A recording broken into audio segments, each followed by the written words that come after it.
makan, maka kuatlah nafsu, maka rosaklah hatinya. Hati yang sepatutnya sedap berlazat dengan Tuhan, sekarang dia dah beralih lazat dengan makan.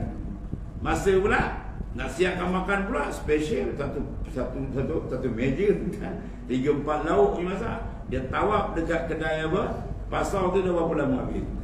Tengok ulama semua dia kira, berjam-jam cari lauk ni, cari lauk ni. Lepas tu balik pula, nak siapkan makan lagi, banyak masa.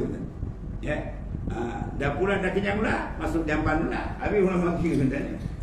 Ulama dikira habis tu. Satu orang wali besar, dia makan roti kering, dia cecah, dia turun makan terang. Dia anak murid kata, ya saya di Syekh, kenapa tak kunyah? Dia kata, kunyah tu buang masa, zikir aku lagi banyak tak habis. Macam mana? Itu bukan kunyah, bersandar, kena downhill lah.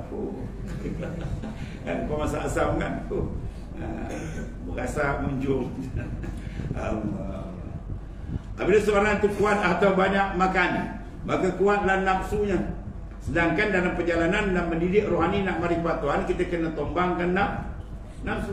Kita pergi layan dia, wah sedap lagi gemuk ni lagi. Mana menawan kalbi itu, rosak. Perjalanan dia jadi perjalanan nafsu. Pada otak dia otak nafsu, pandang nafsu, jalan duduk semua nafsu kontrol.